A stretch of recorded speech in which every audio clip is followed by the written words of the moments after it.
Pessoal, sejam bem-vindos à nossa quarta apresentação sobre válvulas de controle. Essas são apresentações feitas por mim, professor Jorge Otávio Trervale, e pelo professor Marcelo Farenzena. Nós vamos falar nesta apresentação sobre o quê? Como nós corrigimos a equação básica de válvula de controle. Então, esse é o tópico. Então, nós vamos falar sobre cavitação, vamos falar sobre fluidos incompressíveis e assim por diante. Certo? Nós vimos que a equação básica para a válvula de controle é essa aqui, que nós reduzimos, e ela é válida nas seguintes situações. Ela é válida para fluidos incompressíveis, ela é válida para a situação de diâmetro de entrada, diâmetro de saída e diâmetro da válvula iguais, porque isso aqui leva à não variação da energia cinética. E esses fatores aqui, com exceção desse D aqui, que nós vamos ver por quê, é devido ao quê? À equação de Bernoulli. São considerações feitas para a equação de Bernoulli para fluidos incompressíveis. Além dessas duas restrições aqui, ou considerações, melhor dizendo, nós temos também a seguinte relação, que pelo fato de nós usarmos uma equação constitutiva válida para fluidos newtonianos na dedução, essa expressão para válvulas de controle ela é válida para fluidos newtonianos, e para o escoamento totalmente turbulento, porque quando nós obtivemos a expressão, nós consideramos o KF constante, e isso é válido somente para escoamento totalmente turbulento. Quando nós tivermos uma situação diferente dessa que está ilustrada aqui, nós teremos que fazer correções. Então, o que nós vamos falar aqui agora é como nós fazemos essas correções. O único ponto para o qual nós não iremos fazer nenhuma correção é relativo à parte de fluidos não newtonianos. Normalmente, para fluidos não newtonianos, dependendo do tipo de fluido, não se usam válvulas de controle, se usam bombas e bombas específicas. A bomba centrífuga também é para fluidos newtonianos. Então, quando a gente trabalha com fluidos não newtonianos, é necessário que nós utilizemos uma bomba diferente e também uma forma de cálculo de válvulas diferente. Mas quando nós trabalhamos com fluidos não newtonianos, nós normalmente usamos a variação da velocidade da bomba, usando variadores de frequência e, mais importantemente, seria o que? A utilização de motores com corrente contínua. E aí nós temos um controle, no caso, adequado da velocidade da bomba e, consequentemente, da vazão. Então, falou em fluidos não newtonianos, a melhor solução são bombas adequadas. E a partir da variação da velocidade da bomba, se altera a vazão em si, certo?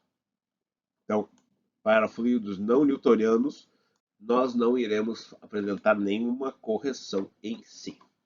Mas nada impede que você utilize a expressão, mesmo que o fluido seja não newtoniano, mas por sua conta e risco, certo? Então tá, vamos adiante. Então, a primeira coisa que nós temos que ter é o entendimento da evolução da pressão ao longo da válvula. Pelo fato de nós termos uma restrição à passagem do fluido e o menor diâmetro acontecendo na passagem aqui nessa parte da válvula, nós temos aqui a menor passagem, logo para manter o escoamento é necessário o aumento da velocidade, e esse aumento da velocidade leva a uma queda de pressão. Então, o perfil de pressão numa válvula de controle é representado desta forma. O que é responsável pela variação da vazão permanente e fixa é essa diferença de pressão, P1 e P2. Já essa pressão na vena contrata, que é o ponto de menor pressão, ela não é responsável pela alteração do fluxo em si. O que é responsável e usado no dimensionamento de válvulas de controle é essa diferença de pressão aqui.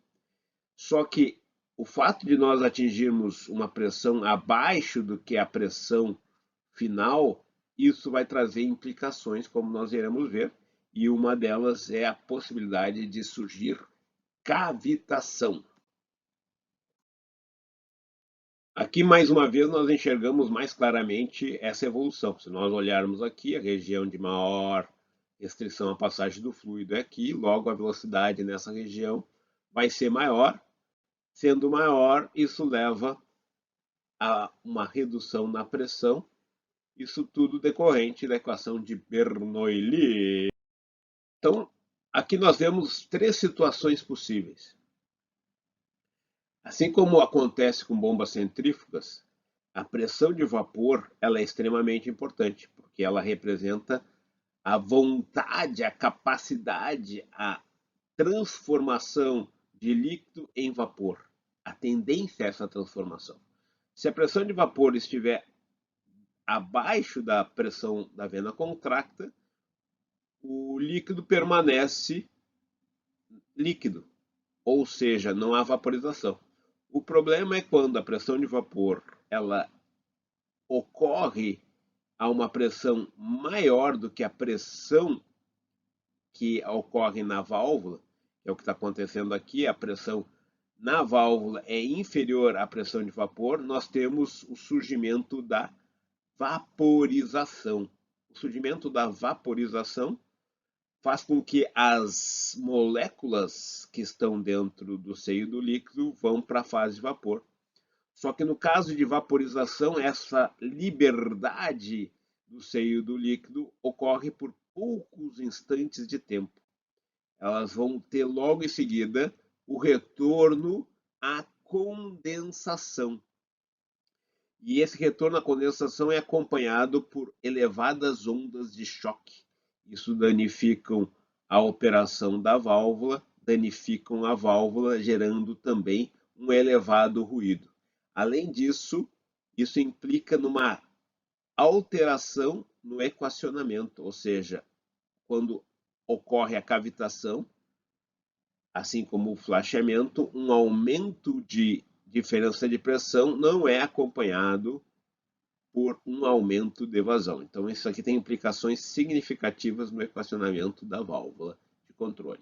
Então, nessa situação onde a pressão de vapor ela intersecta essa região abaixo de P2, nós temos o que nós chamamos de cavitação.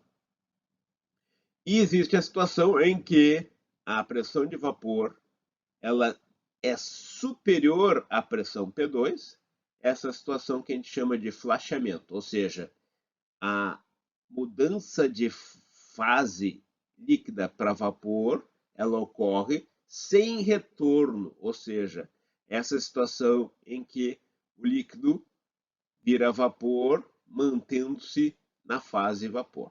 Então, isso é o que a gente chama de flashamento, ou em inglês, flashing.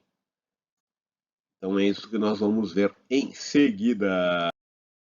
Um ponto importante ter em mente é o seguinte: à medida que eu vou fechando a válvula de controle, aumenta-se a diferença de pressão P1 e P2. Isso acontece que há situações típicas em que a válvula cavita quando ela está pouco aberta. E à medida que eu abro a válvula, ela deixa de cavitar. Essa é uma situação que ocorre muito em casa. Tem situações em que, de repente, você abre um pouquinho a válvula e há uma tremedeira na tubulação. Essa tremedeira na tubulação é que a válvula está cavitando, propagando essa perturbação de oscilação ao longo de toda a tubulação, e isso faz com que o sistema fique tremendo, fazendo um barulho muito grande. E o que você faz nessas situações tipicamente? Você abre mais a válvula. Quando você abre mais a válvula, o que acontece? Diminui-se a perda de carga e, consequentemente, evita-se a intersecção entre a... Então, tem três formas de evitar a cavitação. Primeiro é aumentando-se a pressão. Normalmente, então, a válvula ela é instalada no ponto de maior pressão, ou seja, próximo à pomba. A segunda forma é diminuindo-se a temperatura do fluido, ou seja, se eu puder instalar num ponto de baixa temperatura, nós teremos uma redução na pressão de vapor. Cabe salientar que a variação da pressão de vapor com a temperatura segue uma equação tipo Antoni, ou seja, a temperatura tem um elevado efeito na pressão de vapor. É uma relação exponencial. Além disso, eu posso também usar, se eu não consigo resolver o problema com a alternativa 1, com a alternativa 2, eu posso usar válvulas especiais. Válvulas especiais elas vão fazer uma transição de perda de carga de P1 para P2 de uma forma mais suave, evitando que haja o surgimento de uma grande variação de pressão num único ponto. Isso faz com que não haja a intersecção entre a pressão de vapor e a curva de pressão ao longo da válvula. Aqui então nós temos a situação de uma válvula especial. Sem uma válvula comum, nós temos uma única curva desse tipo e uma única redução de pressão. Uma válvula especial, nós temos estágios de redução de pressão. E esses estágios fazem com que nós não tenhamos o surgimento de uma única ou um único ponto de queda de pressão. Então, a válvula especial, então, faz com que haja uma redução por estágios. E aqui nós vemos claramente que a válvula especial, então, ela resolve o problema da cavitação e o ponto de menor pressão, ele acaba ocorrendo e sendo muito mais suave do que o ponto num único estágio. Então, válvulas especiais, elas evitam a cavitação, mas, por outro lado, elas são mais caras. Então, nós temos a válvula especial, a gente vê aqui vários estágios, são vários furinhos, em lugar de ter um único furo, nós temos vários estágios de furinhos. Isso faz com que ocorra uma redução de pressão por estágios e isso faz com que, então, não surja a cavitação. Tipicamente, uma válvula especial para cavitação, ela custa o dobro de uma válvula normal. Aqui chegamos ao ponto extremamente importante que é o quê? A expressão que relaciona a diferença de pressão com a vazão. E nós temos então o ΔP crítico. O ΔP crítico vai ser usado para determinar se nós temos cavitação ou não. Essa região em verde é a região sem cavitação, na qual a expressão que nós desenvolvemos é a expressão válida. E quando há cavitação, o que acontece?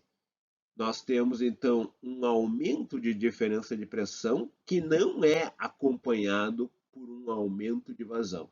Então, na situação onde ocorre a cavitação, a expressão que ocorre e representa o sistema é essa aqui. Ó. Nós substituímos essencialmente em lugar de P2 a pressão na vena contracta e nós não temos mais um aumento de vazão. A vazão se mantém constante. Então, a grande diferença está aqui, ó, quando há o surgimento de cavitação ou flashamento, nós temos então a substituição de P2 pela pressão na vena contracta. E isso então é representado nesta figura. E por que isso ocorre? Quando há surgimento de vaporização, um aumento da diferença de pressão, ela não é acompanhado com um aumento de vazão. Esse aumento de espaço produzido por uma redução na pressão é acompanhado pelo um aumento da quantidade de fluido que é vaporizado. E isso não leva, então, mais a um aumento de pressão. Porque daí, naquele espaço onde você abriu pela redução da pressão, você vai tê-lo preenchido pelo gás, pelo vapor, melhor dizendo, formado. E aí a pressão que vai reger no sistema vai ser a pressão na vena contracta, que vai ser igual à pressão de vaporização no caso específico.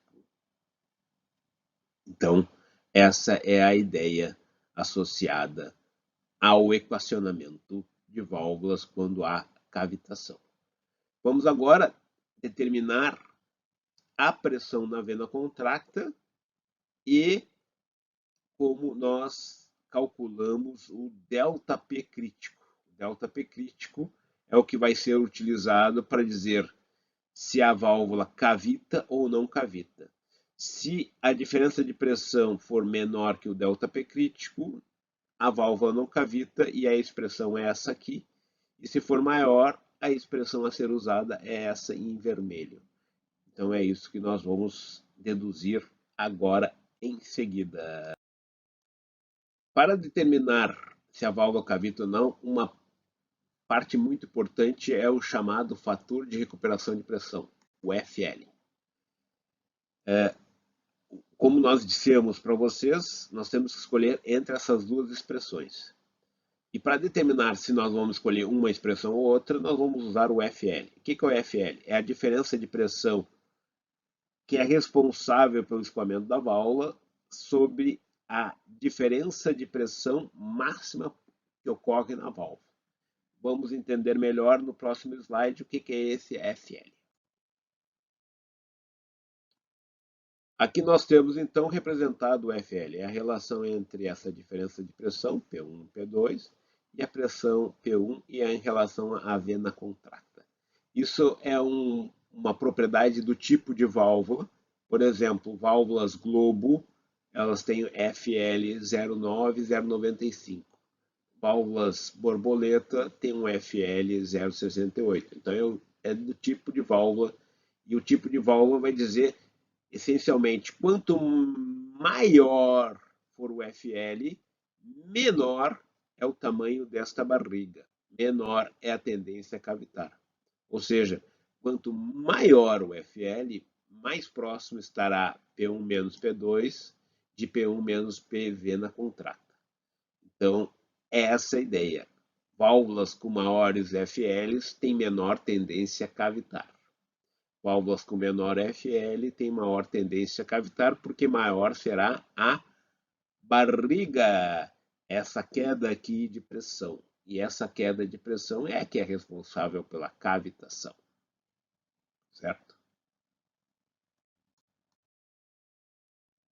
Aqui nós temos uma tabela mostrando o FL, que é essa coluna aqui, que é o FL, e os diferentes tipos de válvula. Válvula Globo, sede simples, dupla e butterfly. A gente vê que a butterfly, ou válvulas borboleta, tem uma tendência maior de cavitar, porque o menor é FL. E aqui nós temos a válvula Globo com 0,9, como eu havia comentado com vocês, 0,9, 0,95, tipicamente se usa 0,9.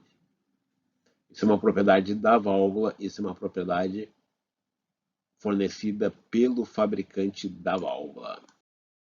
Bom, agora nós podemos ver aqui o equacionamento. A ideia é, vai haver cavitação quando houver a intersecção da pressão de vapor com a pressão na curva da válvula, ou seja, o ponto mais crítico é o ponto na vena contracta. Então, se nós pegássemos o caso limite, nós faríamos a pressão de vapor sendo igual à pressão na vena contracta, seria a situação onde começa a cavitar. Mas daí nós inserimos um fatorzinho de segurança que reflete aspectos termodinâmicos. Esse fator é menor que 1, tipicamente 0,94, dessa ordem de grandeza, que é como se fosse uma folga, ou seja, não basta a pressão de vapor ser igual à pressão da vena contrata, ela tem que ser levemente superior. Ela tem que ser levemente superior, ou seja, ela tem que entrar mais na região onde ocorre a queda de pressão para que efetivamente ocorra a vaporização. Então não basta ser igual, tem que ser levemente superior à pressão de vapor, e esse levemente superior é capturado pelo fator FF, que é o fator crítico de pressão. O fator crítico de pressão, ele normalmente é calculado usando essa equação aqui, que usa a pressão de vapor reduzida, então é a relação entre a pressão de vapor e a pressão crítica do fluido. Isso dá a pressão reduzida de vapor. Essa pressão reduzida de vapor, tirando-se a raiz quadrada, multiplicando por 0,28 e 0,96 menos esse valor, nós vamos ter o FF. Então, Como eu disse, ele é da ordem de 0,94, tipicamente na maioria dos sistemas. Ele é uma folguinha, isso aqui é determinado através de hipóteses de equilíbrio termodinâmico. Então, nós vamos substituir essa expressão do FF aqui, e aí nós vamos ter, então, uma estimativa da pressão na vena contracta e, por conseguinte, a pressão na vena contracta que levaria a válvula a cavitar. Certo? Então, é essa a ideia. Então, agora nós temos tudo para poder fazer o cálculo do ΔP crítico. Nós vamos fazer o uso do FL. Nesse FL, nós vemos aqui a pressão de vapor, ou melhor dizendo, a pressão na vena contracta. Nós vamos pegar, então, vamos substituir e vamos chamar o ΔP crítico, substituindo P1 menos P2 pelo ΔP crítico, e substituindo aqui nessa expressão a expressão que estima a situação onde houverá cavitação. Ou seja, nós vamos colocar em lugar da pressão na vena contracta essa expressão FF vezes pressão de vapor. E colocando essa estimativa aqui, aonde começa a acontecer cavitação, nós chegaremos, substituindo isso aqui, nós chegaremos a essa expressão e colocando em evidência o ΔP crítico, ou seja, nós vamos fazer com que o FL eleve-se ao quadrado e multiplicando o FL ao quadrado por esse denominador, substituído já pela pressão na vena contracta, que está ilustrado aqui, nós chegamos a essa expressão. Essa expressão aqui é a estimativa do ΔP crítico, ou seja, pressões inferiores a esse ΔP crítico não ocorrerá cavitação. Diferenças de pressões superiores a ele ocorrerá cavitação. Então, esse é o critério. Então, o primeiro passo é calcular esse ΔP crítico. A válvula irá cavitar se a diferença de pressão for maior que o ΔP crítico. Caso contrário, nós não teremos cavitação. A gente chama cavitação ou choque, ou com choque, e sem cavitação, sem choque. Certo? O próximo ponto que nós temos que corrigir é o fator geométrico de tubulação. O fator geométrico de tubulação é o seguinte: antes nós estávamos considerando que a perda de carga ocorria somente na válvula, e nós vimos que a principal decisão é o ΔP na válvula. No momento que nós temos uma redução e uma ampliação, nós vamos ter perdas de carga adicionais. Essas perdas de carga vão consumir parte do ΔP que era antes somente da válvula de controle. Aí nós temos que fazer essa correção, porque agora a válvula de controle não terá apenas aquele ΔP só nela, terá na redução e na ampliação. Além disso, quando nós trabalhamos com redução de diâmetro, em que o diâmetro de entrada e o diâmetro de saída são diferentes, nós teremos uma variação de energia cinética. Nesse caso, nós também temos que corrigir a equação de Bernoulli. A equação de Bernoulli, então, vai ser corrigida também por esses fatores Ks, esses Ks que serão calculados. Resumindo, quando nós trabalhamos com tubulações em que há variação de diâmetro, e tipicamente haverá variação de diâmetro, o diâmetro da válvula vai ser sempre uma ordem inferior de diâmetro da tubulação, porque é uma perda de carga, nós teremos, então, tipicamente a seguinte situação. Nós temos que calcular esses K1, K2, que são relativos à variação de perda de carga decorrente à redução e ampliação. E caso o diâmetro D1 e o diâmetro D2 não forem iguais, nós temos que ainda corrigir a equação de Bernoulli, que é relativo à variação da energia cinética. Mas se diâmetro 1 e diâmetro 2 forem iguais, o KB1 e o KB2 vão ser um sinal contrário ao outro, e a soma deles vai ser igual a zero. Então, o procedimento de correção é a partir desse FP, o que se faz?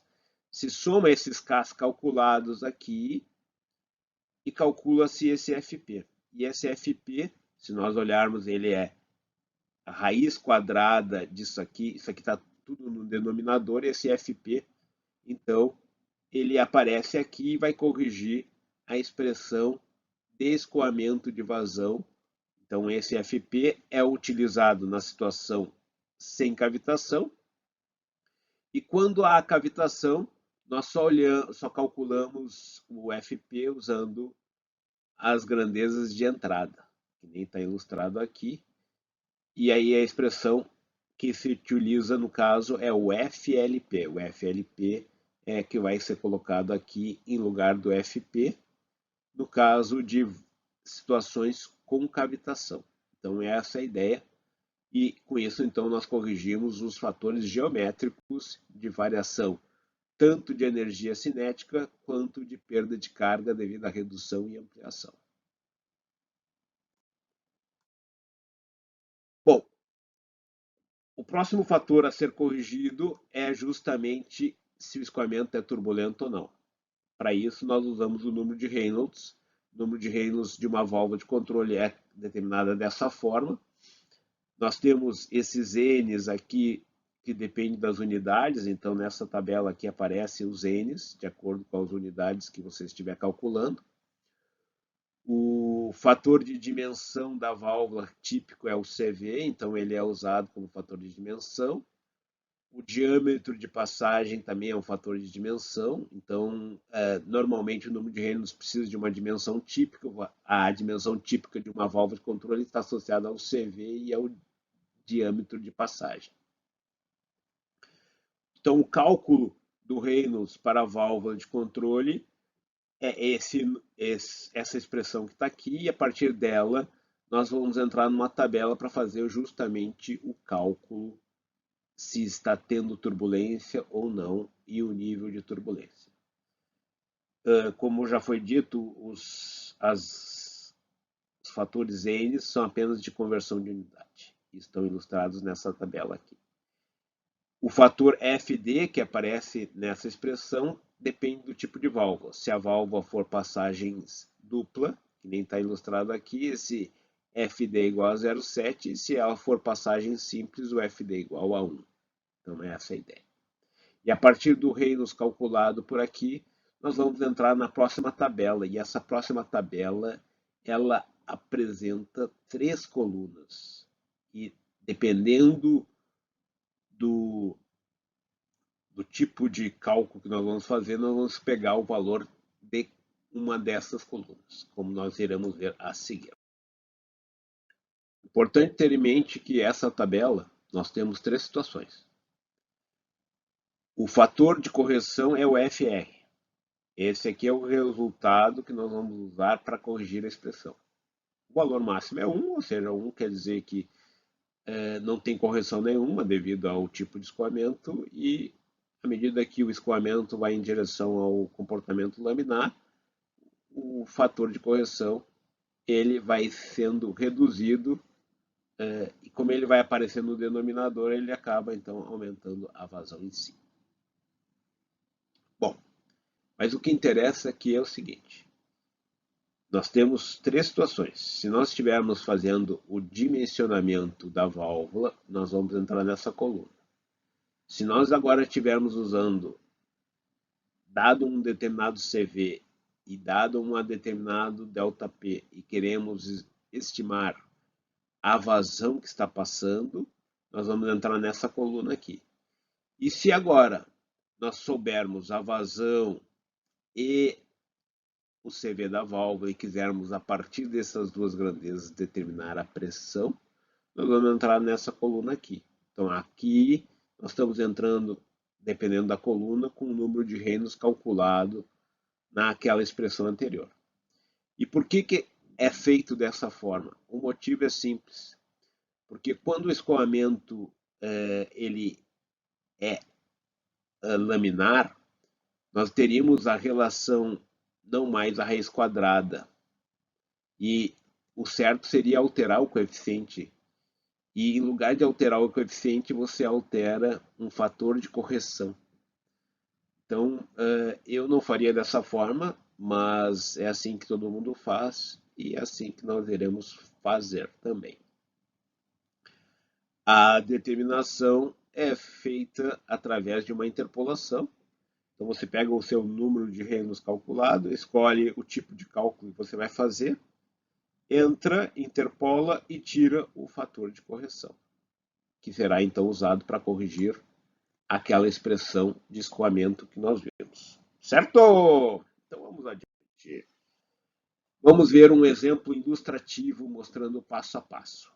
A primeira coisa, nós temos que ter propriedades do fluido, que é a pressão de vapor, a pressão crítica, a viscosidade e a massa específica. Então, nós estamos considerando a água, a diferença de pressão P1 e P2 e o diâmetro D1 e D2. Então, o primeiro passo, o primeiro cálculo que nós temos que fazer é o cálculo da diferença de pressão, ou seja, a diferença entre P2 e P1. No caso aqui desse exemplo, é 110 psi. O segundo ponto é o cálculo do ΔP crítico, porque nós temos que determinar se o escoamento é com cavitação ou sem cavitação. E para esse cálculo nós precisamos do FL. Nós vamos considerar uma válvula globo, cujo FL é 0,9. Então, a partir daquela expressão do ΔP crítico, nós calculamos o valor de ΔP crítico. Neste caso, o valor de ΔP crítico deu 232,3. Como o ΔP na válvula é inferior a esse valor, o sistema de equações que nós vamos usar é relativo ao equacionamento sem cavitação. Então, não haverá cavitação. Então, é essa a primeira parte.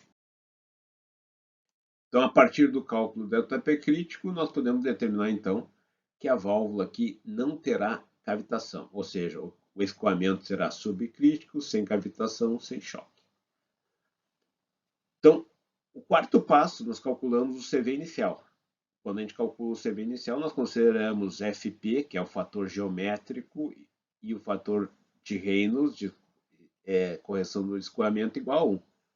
Ou seja, nós usamos aquela expressão que nós temos usado até agora, que é a expressão básica para válvulas de controle. Então, nós calculamos um CV inicial, nesse caso é 46,2, e aí agora nós vamos ao próximo passo, que é buscar no catálogo do fabricante uma válvula que tenha o CV igual a esse valor ou superior. Eu recomendo vocês colocarem em torno de 10% de folga, porque fatalmente a válvula que nós vamos encontrar no catálogo do fabricante vai ser uma válvula com um diâmetro menor que o diâmetro da tubulação. E daí nós teremos que corrigir com o fator geométrico de correção.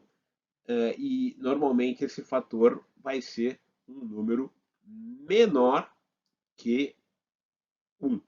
Então, quando nós dividirmos por esse valor menor que 1, o CV da válvula vai ser maior. Então, nós vamos lá no catálogo do fabricante. Digamos que nós encontremos no catálogo do fabricante uma válvula com CV igual a 50. E, no caso, o diâmetro de 2 polegadas. O ponto-chave é o seguinte: eu posso ter CVs maiores ou iguais, mas nunca menores. É como se fosse o tamanho de um sapato. Eu vou poder usar um sapato com um número do tamanho do meu pé ou um número maior, e não um sapato menor que o meu pé. Se eu escolher um sapato com um número maior que o meu pé, eu vou poder colocar algodão na ponta, que seria equivalente a fechar a válvula. Mas nunca vou conseguir comprar e usar um sapato menor que o meu pé, porque meu pé nem vai entrar. Então essa é a ideia. A ideia é, nessa analogia, é usar sempre um CV maior ou igual ao requerido. E como eu disse para vocês, como tem fatores geométricos envolvidos, normalmente você põe uma folga naquele valor inicial de 10%, porque essa folga nós vamos ver logo em seguida que ela é importante, porque quando nós fizermos os fatores de correção, eles fatalmente exigirão esta folga. O sexto passo, então, é o cálculo, para verificar se aquela válvula escolhida atende à nossa necessidade. Mas nesse próximo passo, eu preciso ter o quê? O diâmetro da válvula. E a partir do diâmetro da válvula, eu consigo calcular os fatores geométricos de correção. Então, é o que nós vamos ver a seguir. Calculando os fatores geométricos de correção, que é aquela expressão que nós vimos e apresentamos para vocês, nós temos que então calcular esses fatores. Esses fatores, substituindo os númerozinhos aqui, simplesmente é substituir os diâmetros e a relação dos diâmetros é facilmente implementada em qualquer sistema. Então, calculando isso, nós chegamos ao valor de 0,94. Próximo ponto é calcular o número de Reynolds. Calculando o número de Reynolds, nós chegamos que o número de Reynolds vai ser elevado neste caso, o número de Reynolds maior que 10.000, o escoamento totalmente turbulento, no nosso caso o escoamento é totalmente turbulento, então o fator de correção do número de Reynolds também é igual a 1. Aí no oitavo passo nós vamos pegar o CV inicial e dividir pelo fator de correção de tubulação e pelo número de Reynolds. No caso, o número de Reynolds é igual a 1, ou seja, o fator de correção do número de Reynolds é igual a 1, só houve a correção no caso do fator geométrico. E aí o valor corrigido de CV é 49,1. Como 49,1 é menor que 50, aquela válvula escolhida continua valendo. Caso aqui desse 52, eu teria que voltar ao catálogo do fabricante e buscar uma válvula com capacidade de ser um CV maior. Então é essa a ideia. Eu teria que usar uma válvula com um CV maior, certo? Então por isso que é bom deixar uma folguinha para evitar que tenha que se fazer esse processo iterativo. Daí nesse caso, se esse número fosse maior do que o CV que eu havia escolhido, eu teria que retornar o passo 5. Então é essa a ideia. Bom, com relação a escoamento de fluidos incompressíveis, líquidos, a expressão que nós vimos até agora era a expressão válida, mas quando nós trabalhamos com gases e vapores, nós temos que usar a expressão para o dimensionamento no caso de gases. E aí o que muda é que nós temos que trabalhar com um ρ que é dado por uma equação de gases. Se nós substituirmos a expressão dos gases com fator de compressibilidade de correção para gás, de gás ideal para gás real, que é a SZ, nós chegamos a essa expressão. Na apostila vocês encontram com maiores detalhes a derivação dessa expressão e a sua utilização, mas a ideia é similar, só que nós temos que aí agora trabalhar com o fator de expansão e nós vamos ter a distinção entre escoamento sônico e subsônico. E isso aqui, então, o importante é, quando você trabalhar com gases e vapores, é importante você consultar a apostila e refazer a utilização ou entender a utilização daquele equacionamento que está lá. Então, esse é só um ponto que eu chamo a atenção de vocês, mas a ideia básica é a mesma que nós vimos até então. E com isso, nós encerramos a nossa série de vídeos relativos a válvulas de controle. Então, o exemplo de cálculo está na nossa apostila, na página 607, o exemplo 9. É só seguir lá e vocês têm o detalhe passo a passo, caso vocês venham a trabalhar com válvulas de controle com vapor e gases.